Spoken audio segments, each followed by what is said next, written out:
curious to know, like, how does this change what we think we understand and clearly don't about Western civilization and what our origins really are here?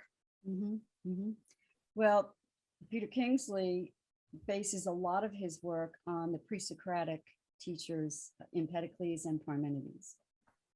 And the Parmenides poem, it talks about a journey to through the underworld and making contact with the goddess. And she gifts him with the laws and justice. He meets with justice itself and brings these laws back to the people, so that this is how you are supposed to live. And so Peter Kingsley's work really focuses on that and says that that was the original note upon which Western civilization was sounded. It's a frequency. And so frequencies degrade.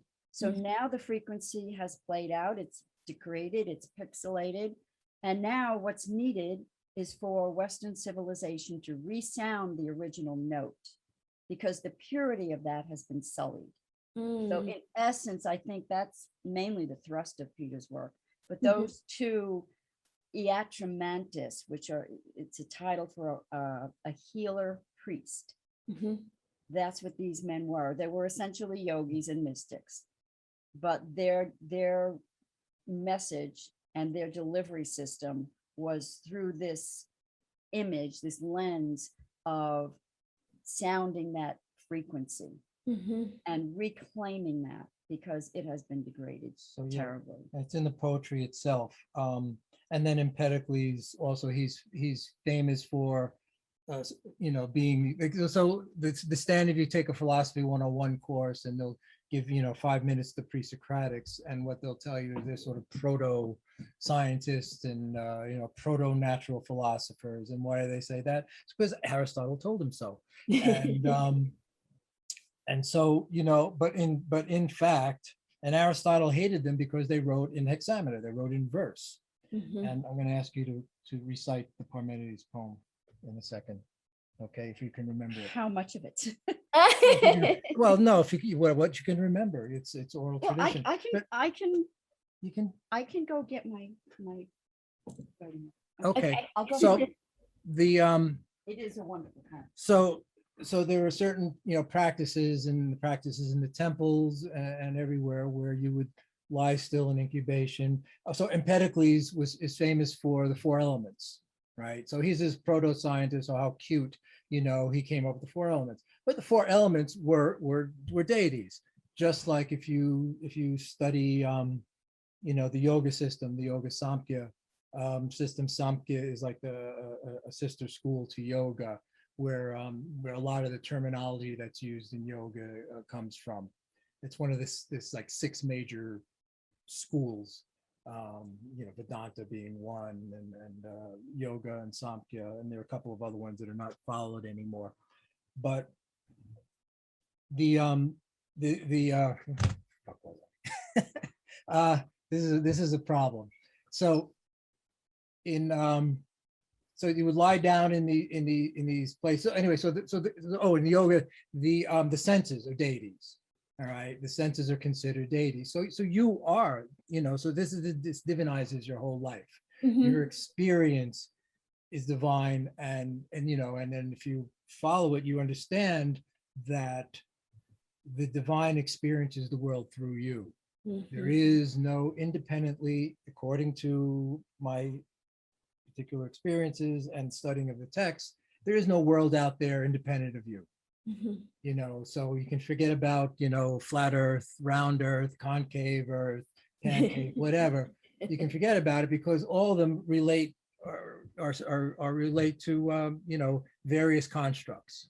They're all various constructs. But in reality, there's only the earth you experience. You only experience the earth when you put your foot down on it.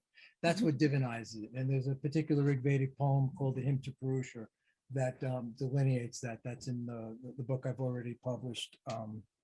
It's the name of my book, Katabatic Wind. Good crack fueled by fumes from the abyss. So, which I highly recommend everyone listening, watching, grab a copy of and read, because it's beautiful. It's beautifully written. It's Thank you, so Danny. deep. It's just fantastic. What an achievement. I really, and it's coming from you, I take that as a really high compliment, you know, because now the book I'm writing now, I'm writing and I'm saying, you know, usually I never had like the thing writing, you know, like imagine your audience, but now I'm writing for you. So there you go. Aw. Thank you. I'm Well, you'll have to honored. put, Oh, Danny will like this. You'll have to put that in the acknowledgement. I'll put it in there. Acknowledgements in the Yes, front. yes. Oh, Danny will like this. So, How will Danny hear this? right. So, right, because the other two people that I write for died this year. So, Yeah. so, Sadly. yeah, I was actually really sad. Hey, superstars, I'm interrupting our current programming to remind you to click that subscribe button, to like, to share, to comment. Your comments go a long way in convincing the algorithm to give me more reach. As well, I am inviting you to click that bell so that you'll be notified every time I post an awesome video. Okay, back to our regularly scheduled programming. This year. So, Yeah. so, Sadly. so yeah, I was actually really sad writing the other day. So, oh no, you know, our friend Jean Our and Peter teacher. Lamborn Wilson, they're not going to read this. We lost our teacher You this know. year.